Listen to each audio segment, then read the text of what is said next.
Hello नमस्कार सर्व माझ्या गोडताईंचं मैत्रिणीचं अगदी मनापासून स्वागत आहे. सर्वांना श्री स्वामी समर्थ. शुभ सकाळ. सकाळची वेळ आहे, नाश्त्याची तयारी करत आहे. बघू शकता इडलीसाठी बेटर व्यवस्थित फुललेलं आहे. म्हणजे जे भांड्यात मी घालून ठेवलेलं होतं ना, पूर्णपणे खाली गेलेलं आहे. त्यामधलं उत्तू जाऊन म्हणजे जास्त फुलून ते तसं झालेलं आहे. त्या बेटरचे आपण डोसे बनवा, इडली बनवा किंवा आप्पे बनवा, परफेक्टच बनणार आहेत. कारण बेटर परफेक्ट तर त्याचं काही बनवा, नाश्ता परफेक्टच बनणार आहे. तर बाहेर आलेले होते शेरूला बघण्यासाठी, तर शेरू नाही आहे, बाहेर गेलेला आहे. तर दररोजचाच प्रकार आहे, सोडलं की लवकर घरी येत नाही म्हणून मी सोडतच नाही आजकाल. तरी पण आरडाओरडा सुरू असतो. 1 तास 1.5 तास बाहेर जाऊन आला की मग शांत बसतो. तर बघूया आता केव्हा येईल, कारण समोर कुठं दिसत नाही. शेरू कुठे गेला काय माहिती. थोड्या वेळाने येईल ते, कारण एखादी आले कुत्र्याची पिल्ले वगैरे की त्यासोबत खेळत खेळत खेळत तसंच जात आहे. तर आता आलेली मी किचनमध्ये. तर अगोदर जे रात्री भांडे क्लीन झाले होते सगळे मी रॅकला लावून घेते, मगच मी नाश्त्याची तयारी करणार आहे. विचार होता की इडली बनवायची, पण दिनेश म्हणत होता मम्मी मला डोसा खायचा आहे. तर म्हटलं डोसाच बनवूया. तर इकडं जे आहे ना भांडे मी सगळे रॅकला लावलेले आहेत अगोदर. आणि हे जे बटाटे आहेत ना ते अगोदर शिजत ठेवणार आहे. म्हणजे जोपर्यंत बटाटे शिजतात तोपर्यंत मी चटणीची तयारी करते. म्हणजे काल गुरुवार होता, तर हे गेले होते शैवांच्या मंदिराला, मग तिथं नारळ फोडून घेऊन आलेले आहेत. म्हणजे ते अर्धं किंवा एखादी नारळ घेऊन येतात. थोडंफार तिथं कोणी प्रसाद घेतलं तर देतात. जर कोणी नसलं म्हणजे वातावरण चेंज झालं, पाऊस वगैरे चालू असला की तितकी मंडळी येत नाहीत, मग प्रसाद तसाच येतो. मग ते खोबरं आहे तर त्याची मी चटणी बनवणार आहे. आणि बटाट्याची भाजी, मस्त कॉम्बिनेशन आहे. डोसा, बटाट्याची भाजी आणि चटणी, खूप छान टेस्टी नाश्ता म्हणून तयार होणार आहे. तर बटाटे जे ना मी धुवून ठेवलेले नव्हते, आणल्यानंतर तसंच कवर ठेवलेलं होतं. तर बटाटे जे ना एकातले 2 भाग केले, धुवून घेतलेले आहेत आणि बटाट्याचे डबल पाणी टाकून मी शिजत ठेवलेलं आहे. कुकरात 2 शिट्या येतील तोपर्यंत मी बेटरमध्ये मीठ वगैरे टाकलेलं नाही आहे. मीठ टाकून घेऊया, मिक्स करून ठेवू. बघू शकता व्यवस्थित फुललेला आहे. याची इडली तर इतके मस्त जाळीदार बनतात ना, एकदम स्पंजी, खूप छान. आणि डोसे पण खूपच छान परफेक्ट बनून तयार होतात. तर हे बेटर जे आहे ना व्यवस्थित फुलले, तर नंतर मी मीठ टाकणार आहे. कारण फक्त सोडा टाकून मी ठेवलेला आहे. तुम्ही म्हणत होता की त्या यामध्ये इनो टाकलेला आहे का तो, तर इनो नाही टाकलेलं ताईनं. यामध्ये फक्त खाण्याचा सोडा मी अर्धा चमचा टाकला, म्हणजे छोट्या चमच्यानं अर्धा चमचा टाकलेला आहे. जास्त टाकलं तरी पण ते व्यवस्थित होत नाही, म्हणून थोडंफारच टाकलेलं आहे. आणि मीठ टाकल्यानं ह्या जे बेटरला ना आंबटपणा होतो, म्हणजे आंबटपणा फुटतो, त्यामुळे मीठ टाकायचं नाही. ज्यावेळेस आपल्याला बनवायला घ्यायचं आहे त्याच वेळेत मी मीठ टाकते. तर बाकीची मॉर्निंगची सगळी कामं माझी आवरलेली आहेत. देवपूजा करायची आहे मला, पण अगोदर मी नाश्त्याची तयारी करत आहे, कारण यामध्ये थोडंसं तामझाम आहे आणि वेळ पण लागणार आहे. तर खोबरं जे आहे ना मी ते काढून घेत आहे. म्हणजे नरवटी ना खूप सक्त असते, लवकर निघत नाही. तर काढलेलं आहे, कारण छान हे झालेलं आहे ते, तर निघालेलं आहे बघू शकता. तर ते एकदम छोटे छोटे तुकडे करून घेऊया आणि एकदम फाईन असं आपल्याला मिक्सरला वाटून घ्यायचं आहे. आणि हे जे आहे ना कटर, त्यानंच मी कट करून घेत आहे. कटर ना खरंच खूप कामाचं आहे. कुठली वस्तू खूप फास्टमध्ये कट होते यानं. तर अशा पद्धतीने छोटे छोटे मी तुकडे करून घेतले, तोपर्यंत बटाटे पण शिजले जातील. आणि भाकरी हे नंतर बनवणार आहे, म्हणजे बाबांसाठी. एक वेळचं नाश्ता होतो यामध्ये, बाबा पण खातात एक वेळेला, पण नंतर खायला नगं म्हणतात. त्यामुळे जे आहे ना आता मॉर्निंगला थोडंफार बनवणार आहे. नंतर जे आपला रोजचा स्वयंपाक आहे ते तर आपल्या घरी बनतच असतो. बघू शकता आजचं वातावरण छान झालेलं आहे. म्हणजे पाऊस होता 2-3 दिवस सारखा कंटिन्यू मागं, पण आता 2 दिवस झालं ना परत ऊन गरमी हे चालू झालेलं आहे. म्हणजे ज्या अगोदरचे उन्हाळ्यातले दिवस आहेत ना ते आणखीन परत आलेले आहेत. म्हणजे आता सगळीकडे पेरणी झालेली आहे.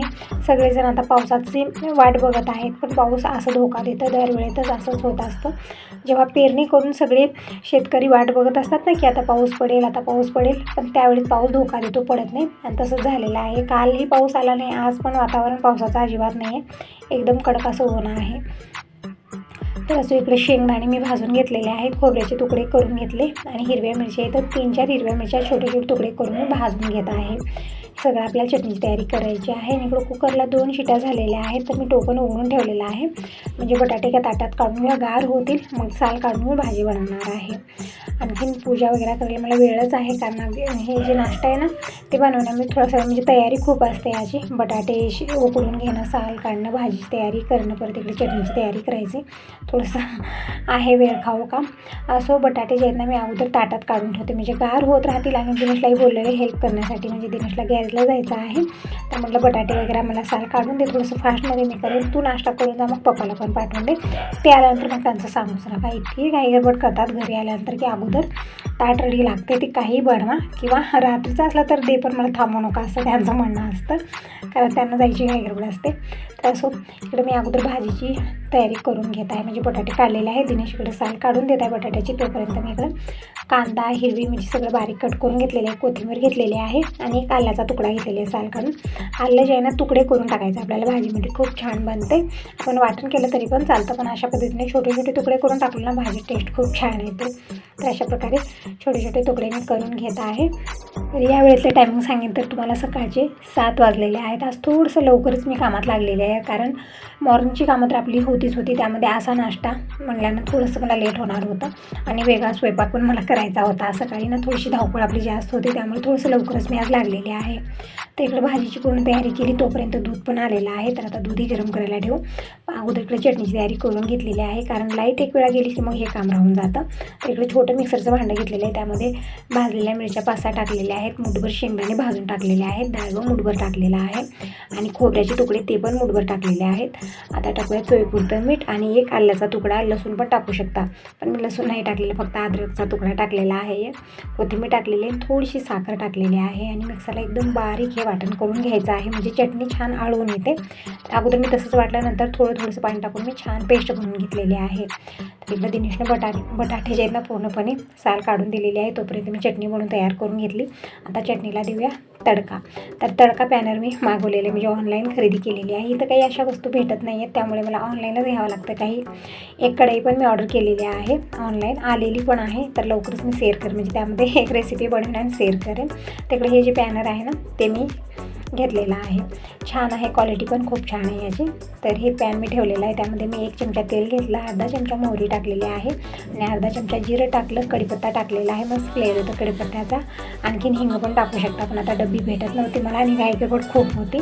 तर असो लाल मिरची तुकडे करून टाकलेले आहेत. हे छान चटल्यानंतर हे तडका आपल्याला चटणीमध्ये ओतायचं आहे. खूप छान चटणी बनवून तयार होते आणि या चटणीचा टेस्ट अमेझिंग असतो. खूपच छान सोप्या पद्धतीने बनणारी आणि खाण्यासाठी तितकीच टेस्टी ही चटणी बनवून तयार झालेली आहे. तर आता गॅसवरती मी कढई ठेवलेली आहे, त्यामध्ये घेऊया 2 ते 3 चमचे तेल. अगोदर मी भाजी बनवून घेणार आहे, मगच मी डोसे बनवायला सुरुवात करणार आहे. तर इकडे मी घेतलेली आहे थोडीशी हरभरा डाळ, म्हणजे 1 चमचाभर हरभरा डाळ आणि 1 चमचा उडीद डाळ घ्यायची आपल्याला भाजी टाकण्यासाठी. खूप छान टेस्टी भाजी म्हणून तयार होते. तिकडे छोट्या प्लेटात मी सगळं काढून घेतलेलं आहे. कढईमध्ये मी तेल घातलं, तेल व्यवस्थित गरम झाल्यानंतर यामध्ये अर्धा चमचा मोहरी आणि अर्धा चमचा जिरं टाकलेलं आहे. ते छान चटकल्यानंतर मी जे डाळी आपण काढून घेतलेले आहेत ना, उडीद डाळ, हरभरा डाळ, ते टाकलेले आहे, परतून घ्यायचं आहे. डाळ छान व्यवस्थित भाजली गेलेली आहे. आता टाकूयात कढीपत्ता. कढीपत्त्याचा फ्लेवर खूप छान येतो यामध्ये, तर कढीपत्ता नक्की टाका. कढीपत्ता टाकल्यानंतर मी अद्रकचे तुकडे टाकलेले आहेत आणि हिरवी मिरची टाकलेली संग परतून घेऊया. इकडे बरोबर चालू आहे, दिनेशला जायचं आहे, थोडंसं लवकर म्हणत आहे मम्मी, लवकर. तर हो, मला पण तितकीच घाई गडबड आहे, कारण मला हे सगळं बनवून आणखी देवपूजा करायची आहे. सकाळी देवपूजा लवकर नाही झाली ना, खरंच मला खूप हे होतं. जितकं लवकर देवपूजा झाली ना तितकं छान वाटतं आणि मन प्रसन्न राहतं. आणखी मला पाणी पण भरायचं आहे, तर असं पाणी वगैरे भरून मी पूजा करेन. नंतर अगोदर मी इकडं नाश्त्याची तयारी करत आहे. तर इकडं मी हिरवी मिरची, आलं टाकलं, परतून घेतल्यानंतर मी कांदा टाकलेला आहे, परतून घेतलं. कांद्याचा कलर हलकासा चेंज झाला, म्हणजे एकदम गोल्डन ब्राऊन झालेला आणि हलकासा कच्चेपणा गेला की यामध्ये आपल्याला मसाले टाकायचे आहेत. आणि इकडं मी बेसन घेतलेलं आहे 1 ते 1.5 चमचा आणि पाणी टाकून त्याचं एक बेटर बनवून घेतलेलं आहे. हे बेटर पण आपल्याला फोडणीमध्ये टाकायचं आहे. खूप छान टेस्ट येतो भाजीला अशा पद्धतीनं. तर इकडे मी मसाल्यामध्ये काय टाकलेलं आहे, तर अर्धा चमचा हळदी पावडर आणि 1 चमचा धना पावडर टाकलेला आहे. परतून घेतल्यानंतर मी हे जे बेसनचं आपण घोल बनवलेलं होतं ना ते टाकायचं आहे. परतून घ्यायचं. जसं आपण हॉटेल वगैरेमध्ये डोसा ऑर्डर करतो आणि त्यासोबत जी भाजी मसाला तयार असतो ना, त्यामध्ये अशा पद्धतीने बेसन टाकलं जातं, त्यामुळे त्याचा टेस्ट जे आहे ना एक खूपच अमेझिंग लागतो. तर अशा पद्धतीने थोडंफार बेसन टाकलं ना एक वेगळाच टेस्ट येतो भाजीला. तर बेसन टाकलं, मी थोडा वेळ परतून घेतलं, म्हणजे व्यवस्थित मसाला तयार झालेला आहे. तर मी इथं थोडंफार पाणी टाकलेलं आहे, म्हणजे 1 ते 1.5 कप पाणी टाकलेलं आहे, म्हणजे जे कांदा पण टाकला छान सॉफ्ट होतो. आणि नंतर मी चवीपुरतं मीठ टाकलेलं आहे आणि या पाण्याला छान उकळी आली की यामध्ये आपल्याला बटाटे टाकायचे आहे. तर बटाटे मी इकडं साला काढून घेतलेले आहेत. तर आता छान हाताने मॅश करून आपल्याला यामध्ये ॲड करायचं आहे, छान मिक्स करायचं आहे. तर झटपट ही भाजी बनवून तयार होते. जी तयारी होते ना, तयारी करायला आपला थोडासा वेळ लागतो, पण भाजी बनवायला अजिबात वेळ लागत नाही. तर इकडं भाजी बनवून तयार झालेली आहे, एकदम छान टेस्टी भाजी बनलेली आहे. त्यावरून थोडीशी कोथिंबीर टाकूया. भाजी तयार झालेली आहे आणि संग मी इकडं कुकरला डाळ पण लावलेली आहे, म्हणजे डाळ शिजून तयार आहे. फक्त मला वरण बनवायचं आहे, कारण बाबा बटाट्याची भाजी खाणार नाहीत आणि जे नारळाची चटणी बनवली ती डोशासोबत खातील आणि नंतर भाकरी भात जे बनेल त्यासाठी आपल्याला भाजी किंवा वरण मला वेगळं बनवावंच लागेल. तर इकडे भाजी बनवून तयार झालेली आहे. आता पटकन डोसा बनवून घेऊ आणि अगोदर दिनेशला देते, कारण कालपासून म्हणते मग मी डोसा कधी बनणार. जेव्हाही असा नाश्ता बनतो ना त्यावेळी मुलं खूप हे करत असतात की कधी एकदाचं बनेल ते. तर असं चटणी भाजी तर बनलेलीच आहे. आता पटकन डोसे बनवून घेऊ. तर इकडे मी डोसा पॅन घेतलेला आहे, गॅसवरती ठेवलेला आहे आणि या बॅटरमध्ये मी मीठ टाकलेलं नाही आहे. तर आता चवीपुरतं मीठ टाकूया आणि छान मिक्स करून घेऊ. तर बघू शकता बॅटर जे आहे ना व्यवस्थित फुललेलं आहे. त्याचे डोसे जे आहेत ना परफेक्टच बनणार आहेत. हे बॅटर जे आहे ना 1-2 दिवस फ्रीजलाही ठेवू शकतो, अजिबात खराब होणार नाही. त्यामध्ये फक्त मीठ टाकायचं नाही आहे आणि ज्यावेळेत आपण बनवायला घेऊ त्यावेळेत मीठ टाकू शकता. इकडे मी सगळ्याच बॅटरमध्ये मीठ टाकलेलं आहे कारण मला सगळे डोसे बनवायचे आहेत. तर इकडे डोशा पॅनवरती मी थोडंसं पाणी टाकलेलं आहे आणि छान कॉटनच्या कपड्याने मी पुसून घेतलेलं आहे आणि इकडं बॅटर टाकलेलं आहे 1 चमचा आणि त्याच चमच्यानं आपल्याला व्यवस्थित हे जे आहे ना पसरवून घ्यायचं आहे. अशा पद्धतीने एकदम जितकं पाहिजे पातळ तितकं आणि क्रिस्पी हा डोसा बनून तयार होतो. तर डोसा व्यवस्थित शेकलेला आहे. तर आता थोडंसं तेल टाकूया. तेल टाकून आपल्याला हे जी पॅन आहे ना चारी बाजूला फिरवून घ्यायचं आहे, कारण गॅसची आग जी आहे ना फक्त आतमध्ये चलते आणि आतमधली जो हिस्सा आहे ना डोसा तितका शेकला जातो आणि साईडनं कच्चा राहतो. म्हणून चारी बाजूला मी फिरवत हे जे आहे ना डोसा व्यवस्थित शेकून घेतलेला आहे. बघू शकता तुम्ही कलर आणि याचा जे क्रंचीपणा आहे ना खूप छान कडक हे डोसे बनलेले जसं हॉटेलमध्ये भेटतात ना तशाच पद्धतीनं बनतात. तर एकदा अगोदर मी दिनेशला देत आहे आणि बाकीचे डोसे मी बनवून घेते. आणि डोसा असा नाश्ता आहे ना की पॅनवरचा ताटात असला तरच छान लागतो, कारण एकत्र खूप सारे पण बनवून ठेवले तर गार झाल्यानंतर खावंशी वाटत नाही. पण एक आहे डोसा जे आहे ना गार झाल्यानंतर याचा जे कडकपणा आहे ना तो बनवून राहतो, अजिबात हे असं मऊसूत असं पडणार नाही. कारण यामध्ये आपण जे आहे ना मेजरमेंट सहित आपण हे बेटर बनवलेलं आहे. याचं तुम्ही डोसे इडली काही बनवू शकता. मेजरमेंट अगोदरच्या व्हिडिओमध्ये मी सांगितलेले आहे. तुम्ही तो व्हिडिओ नाही बघितला तर आताही बघू शकता कशा पद्धतीने मी बेटर तयार केलेला आहे. मेजरमेंट सांगेन तुम्हाला थोडक्यात. तर 2 ग्लास तांदूळ घेतलेले आहेत, अर्धा ग्लास उडीद डाळ घेतली आहे, त्याच ग्लासानं 1 चमचा मेथीदाणा हे सगळे जिन्नस मी रात्री भिजत टाकले आणि ज्यावेळेत वाटण करायचं आहे त्यावेळेत मी अर्धा ग्लास पोहे जे आहेत ना स्वच्छ धुवून भिजत घातले 5 मिनिट आणि सगळे जिन्नस बारीक आपल्याला वाटून घ्यायचे आहेत आणि खाण्याचा सोडा टाकून रात्रभर झाकून ठेवायचा आहे आणि सकाळपर्यंत व्यवस्थित ते फुललं जातं आणि व्यवस्थितच ते बेटर बनवून तयार होतं. त्याचं तुम्ही काही बनवू शकता, कारण सकाळी आपल्याला नाश्त्याला काय बनवावं खूप पंचायत असते की काय बनवावं, दररोज काय बनवावं, कारण मुलं शाळेत जायची असतात. सकाळी थोडीशी धावपळ आपल्याला जास्त असते. अगोदर तयारी करून ठेवली, विचार करून ठेवला तर सकाळी आपली कामं सोप्या पद्धतीनं होणार आहेत.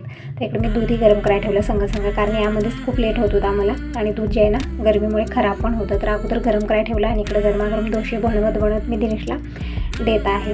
हे आले की मग नुसता गोंधळ होतो. त्याच्यापर्यंत 2-3 डोसे बनवून ठेवते कारण थांबणार नाहीत ते आणि नंतर मग मला देवपूजा वगैरे करायची आहे. बाबांची आंघोळ झालेली आहे, त्यांनाही लगेच मी नाश्ता देते. म्हणजे एक वेळेचं जे आहे ना डोशाचा नाश्ता करतील आणि दुसऱ्या वेळेला मात्र भाकर लागणार आहे त्यांना. तिकडे बघू शकता दाखवत आहे तो मला. एकदम छान असे क्रिस्पी डोसे बनवून तयार झालेले आहेत. तर अशाच प्रकारे मी 3-4 डोसे बनवून घेतलेले आहेत. बघू शकता यामधला एकही डोसा बिघडलेला नाही, एकदम छान क्रिस्पी डोसे बनवून तयार झालेले आहेत. तर अगोदर यांच्यासाठी मी ब्रेकफास्ट दिलेला आहे, कारण यांना खूप घाई गडबड असते. घरी आल्यानंतर खूप घाई गडबड करत असतात.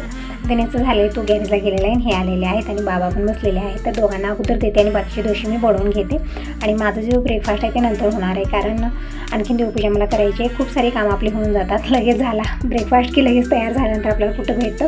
अगोदर सगळ्यांना द्यायचं ज्यांना घाई गडबड असते, आपलं निवांतच असतं. तर इकडे बघू शकता 3-4 डोसे मी बनवले, एकदम छान कुरकुरीत असे बनवून तयार झालेत. तर माझ्यासाठी मी बनवून ठेवलेले आहेत आणि देवपूजा झाल्यानंतरच मी खायला घेतलेले होते. खूप छान टेस्टी असा ब्रेकफास्ट झालेला आहे.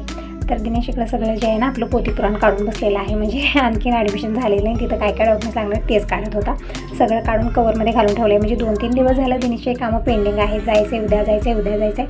दररोज काहीतरी काही आडपाय त्याला येत होता.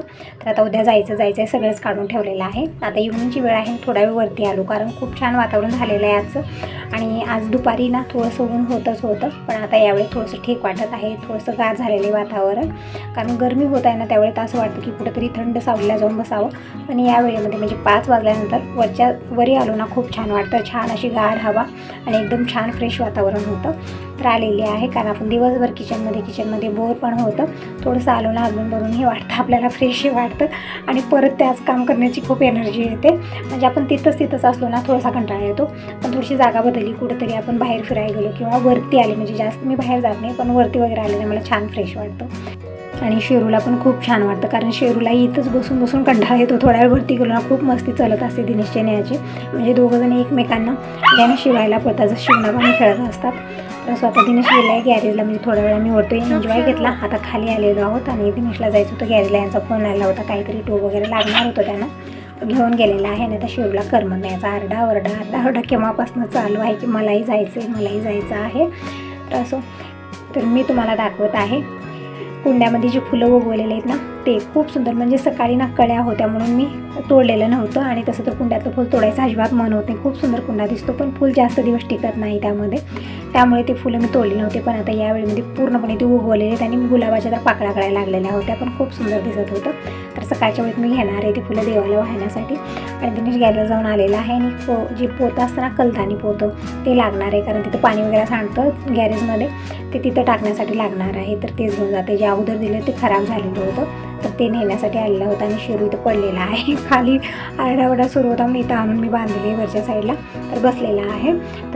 तर मी तुम्हाला सगळ्या कुंड्यातले झाडं दाखवत आहे, खूप छान ग्रो करत आहेत. गुलाब आहे, त्यामध्ये कोरफड आहे, सगळे झाड मी लावलेले आहेत. आणि कपडे पण आता हडकलेले, तर कपडे काढून घडी घालून ठेवू.